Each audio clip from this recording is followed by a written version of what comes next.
These are the Daily Tech headlines for Thursday, January 2nd, 2025. I'm Rob Dunwood. Tesla reported a 2.2% year-over-year decline in vehicle deliveries for 2024, delivering 1.77 million units globally compared to 1.81 million in 2023. This marks the company's first ever annual sales drop and suggests challenges in attracting new customers.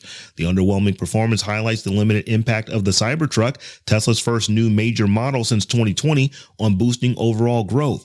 Sales of other models, which include the Cybertruck, Model S, and Model X, totaled only 85,133 units. This decline comes amid increased competition in the electric vehicle market and growing consumer interest in hybrid vehicles. The U.S. Commerce Department announced on Thursday that it is considering new regulations to restrict or ban Chinese-made drones within the United States. Citing national security concerns, the department expressed worries that Chinese and Russian adversaries could remotely access and manipulate these devices, potentially exposing sensitive U.S. data. To address these concerns, the department is seeking public comments by March 4th on potential rules aimed at safeguarding the drone supply chain. CNBC is launching CNBC Plus, a new streaming service with a subscription price of $14.99 per month or $99.99 per year. This move is aimed to expand the audience for the business news outlet beyond traditional television viewers by offering a more convenient and accessible way to stay informed. An email sent to existing CNBC digital subscribers announced the $99.99 annual price, which is available for a limited time. The email features testimonials from prominent CNBC anchors like Andrew Ross Sorkin, Deirdre DeRosa, and Becky Quick, who emphasize the service's commitment to delivering fast, accurate, and insightful business news, catering to viewers who consume business news outside the traditional television viewing window.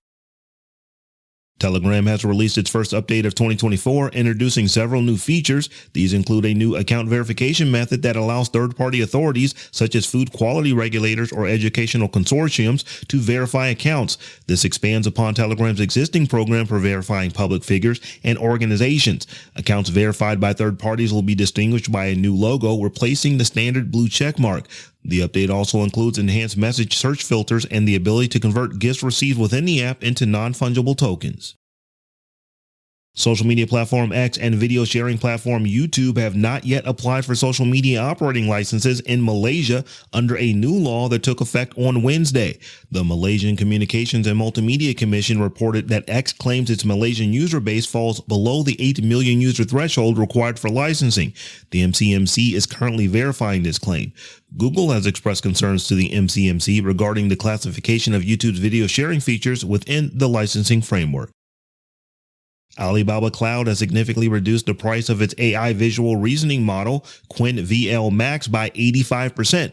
This brings the cost down to just 0.003 yuan per thousand input tokens, marking the third price cut in a calendar year for its AI services. This move aligns Qwen VL Max with a similarly priced model recently launched by ByteDance, intensifying the competition within China's rapidly evolving AI services market. Apple has agreed to pay $95 million to settle a class action lawsuit alleging that its Siri voice assistant violated user privacy. The lawsuit claimed that Siri routinely recorded private conversations after being unintentionally activated and that this data was potentially shared with third parties like advertisers. This alleged privacy breach stemmed from the introduction of the Hey Siri feature in 2014, which enabled voice activation. A preliminary settlement was filed in California federal court and requires judicial approval. The class period for the lawsuit covers September 17, 2014 to December 31, 2024. In other Apple news, the company is offering significant discounts up to 500 yuan on its latest iPhone models in China. This aggressive move aims to counter the growing competition from domestic rivals like Huawei. The 4-day promotion, valid from January 4th to January 7th, applies to several iPhone models when purchased with specific payment methods. The flagship iPhone 16 Pro and 16 Pro Max will receive the highest discount of 500 yuan, and the iPhone 16 and 16 Plus will be discounted by 400 yuan.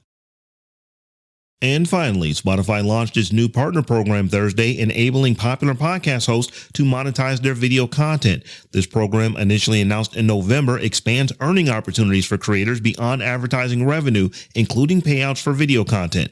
The program is currently available in the US, UK, Canada, and Australia. For more analysis of the tech news of the day, subscribe to dailytechnewsshow.com. And if you enjoy the show, remember to tell a friend to check us out. Thanks for listening. We'll talk to you next time.